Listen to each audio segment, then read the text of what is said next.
Hi, I'm Megan. I'm Colin. And we are the hosts of Pet Sitter Confessional, an open and honest discussion about life as a pet sitter. Thank you for joining us today. We also want to thank our sponsor, Pet Sitters Associates, for sponsoring today's episode, and also our Patreon people who love the show and want to keep it going, and we appreciate them very much. If over the past 500 plus episodes you have learned something as well and you would like to give back, you can go to petsitterconfessional.com/support to see all of the ways that you can help out. If you love a good deal, and who doesn't, we recently created a discount page for things in your pet business. There's things like software, gear, services, trainings on there. So if you are interested in that, you can go to petsitterconfessional.com/discounts to see all of those. Colin and I have been pet sitting for 13 years, and we have served a ton of clients. But think about how many clients you have served. It's a great question. If you have a software, you can probably easily pull up last year how many visits you did and how many clients you served. When you get that number, really think about it. It's a powerful number. It tells you how many lives you've been able to impact and serve over the years, not just the pets, but the owners too, how much help you've been able to give them. It's very likely that the number is going to shock you, but in a good way. You can really feel that validation of you are giving something back to the community.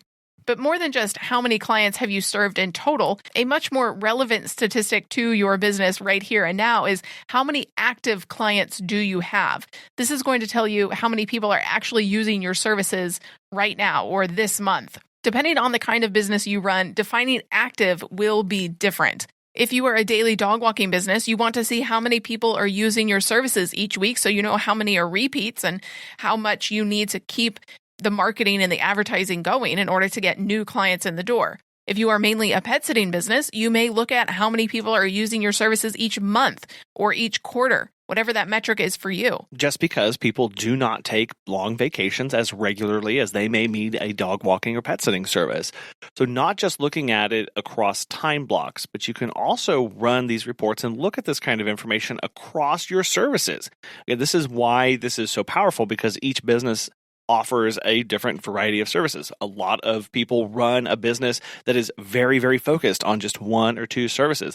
Many of us also offer a wide range of services. So look at this kind of statistic across if you do litter box cleanings or poop scooping or dog walks or cat sitting, vacation care, home checks, overnights, whatever you offer. Make sure that you have an understanding, when we as business owners need to have an understanding of what does an active client mean, not just for my business, but for each service that I offer as well. The reason this is important is because each of those services are going to have a different frequency that clients need us for, meaning that an active client for litter box cleanings won't be the same as an active client for vacation care. It is important to know who our client base is. If you pull the reports for total clients, it misses the actual truth of your business. We did this a while back, and we had a massive list of people who were on our software, but they hadn't used us in 2-3 years. So we knew that the number of active clients wasn't actually real. So we dug deeper. We cut through the client list, removed people whose pets had passed, or they moved away, or they just hadn't used us in a year. That's the metric that we used. If they had not used us in 12 months, they moved to inactive. It made the list a lot smaller, which was okay, really, in the end, because we were able to see that our company was supported by not as many clients as we had originally thought. But it got us thinking about resiliency, because not having many clients also means that it takes just a few to leave, and then suddenly we're hurting for income. So we knew we needed to diversify our client list. There's that saying of don't put all your eggs in one basket. Well, it's true for clients as well. If you have one client that gives you thousands of dollars a month, that's great. That's great for your pocketbook. It's great for your employees if you have them. It's great that you're able to serve them in that way.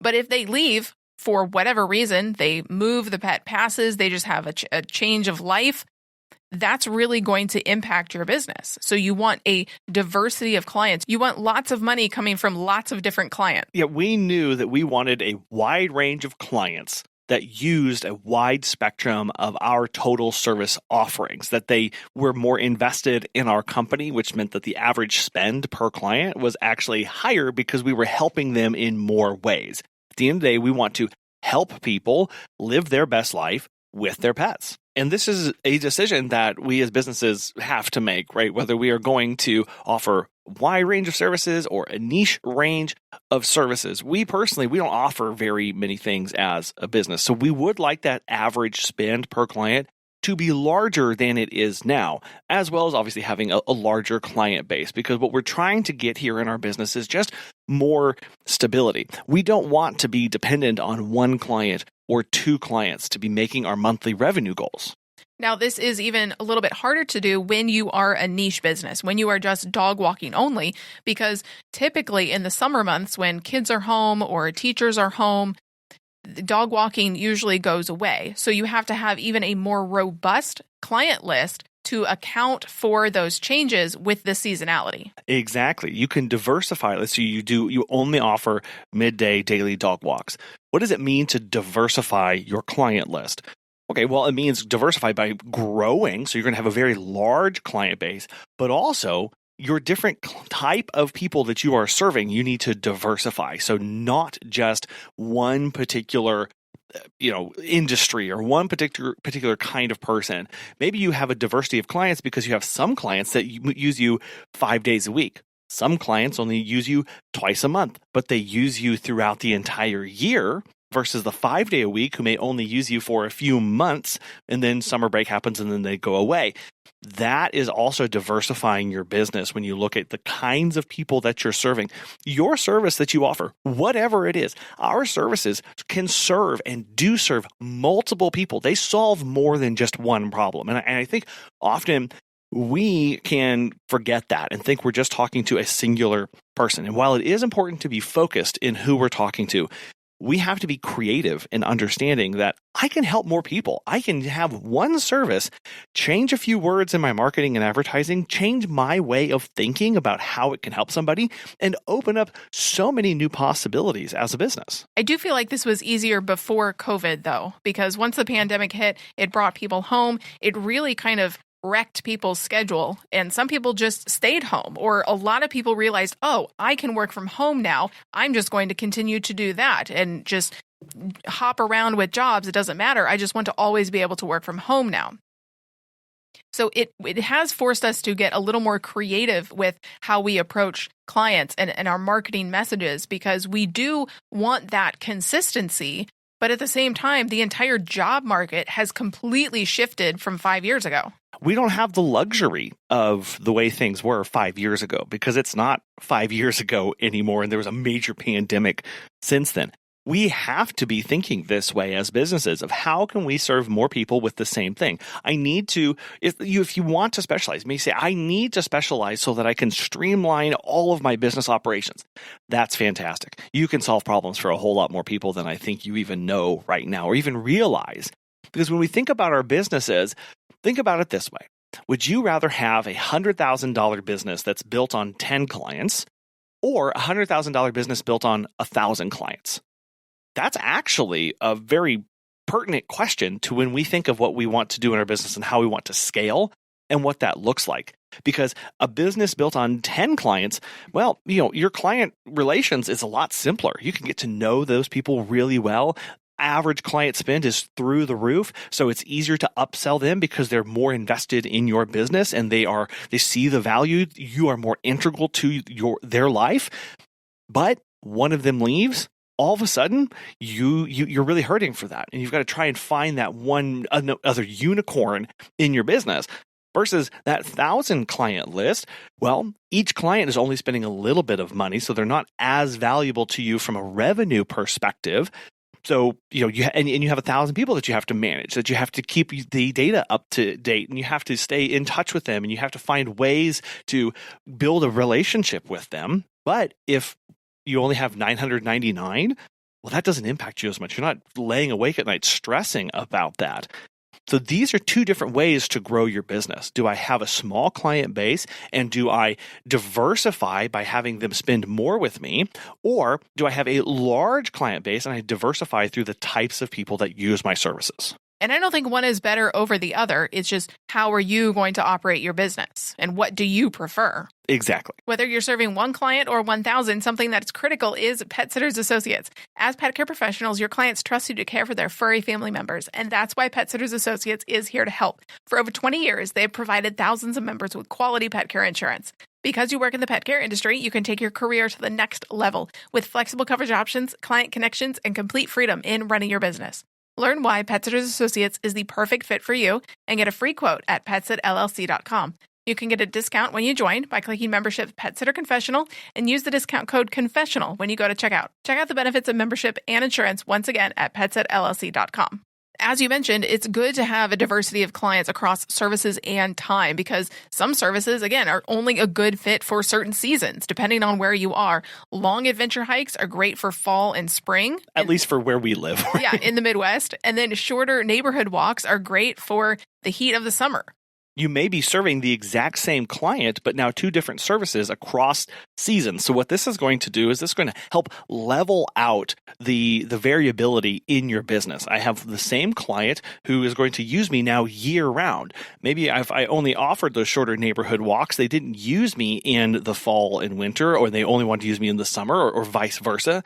But now I can take that same walk and I can make it a little bit longer, and they'll want to use me whenever it's colder in the mornings and things like that, allowing you to have more consistent revenue across the year without the need to go spend money, time, and energy marketing to find a new client to replace that one client when they disappear for that season. But that does mean that you need to do a little bit more hand-holding with clients because you'll need to communicate the value of the other service that they don't typically use.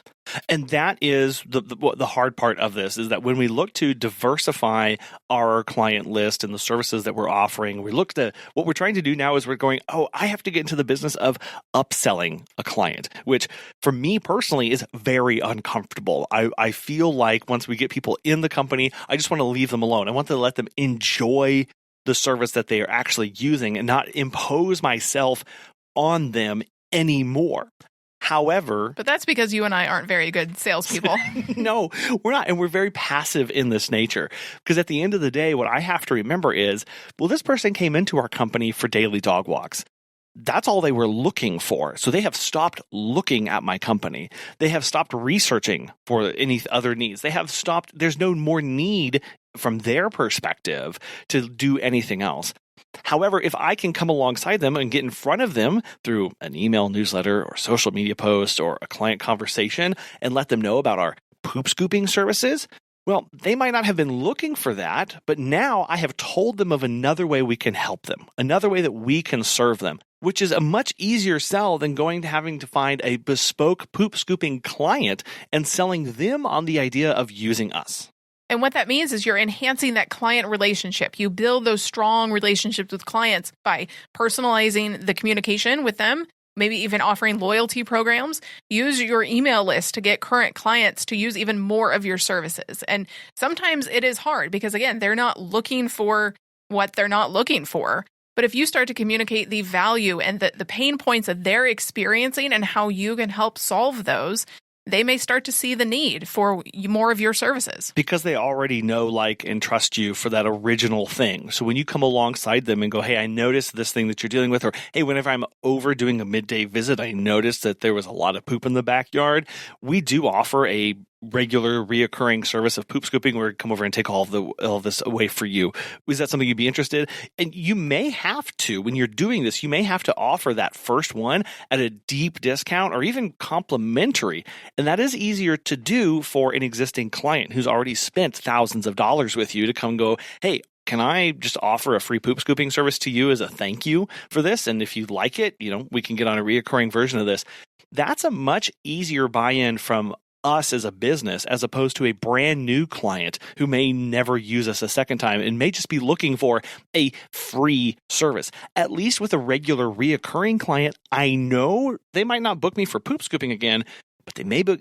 I know they're going to book me for my daily dog walks that I offer them or my daily midday potty breaks and let outs with them, because they've been doing that for the past 3 years. So that's pretty guaranteed, but I need to take this chance to try and diversify and solve more problems for them.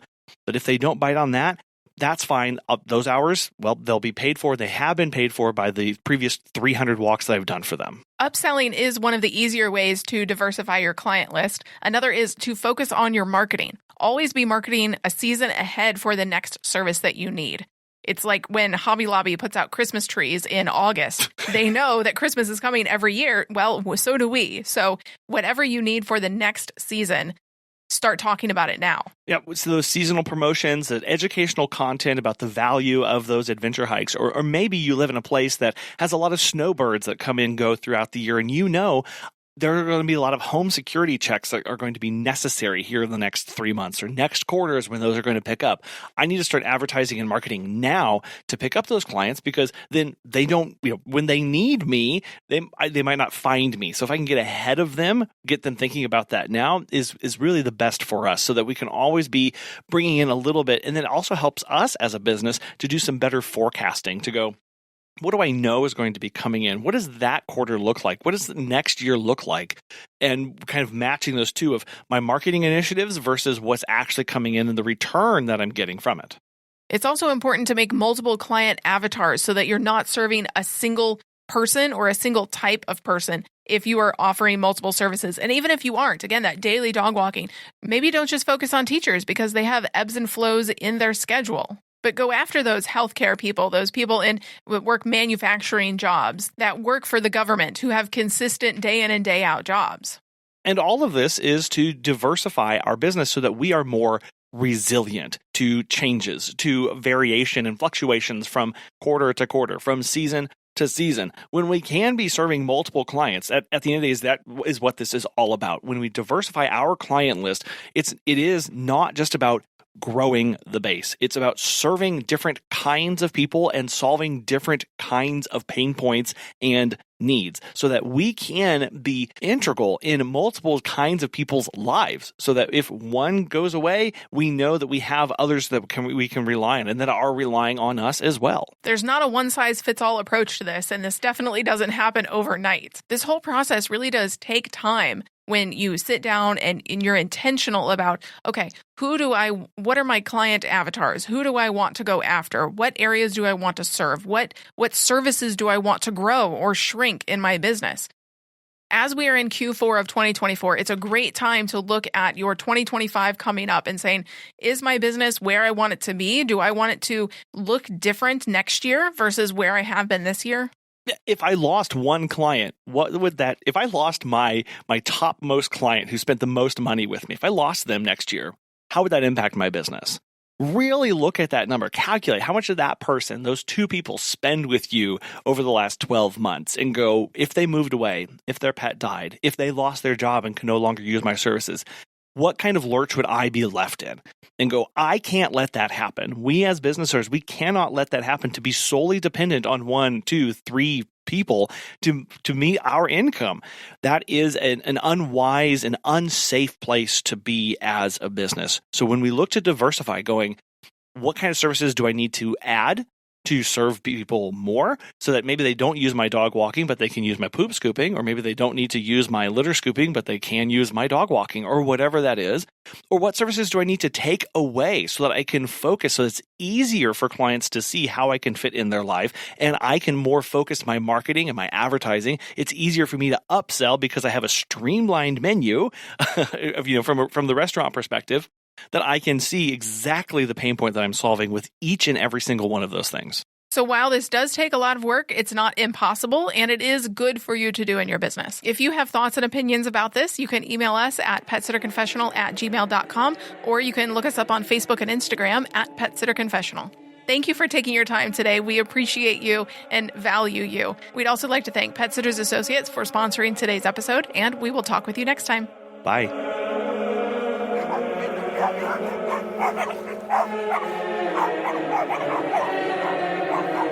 Thank you.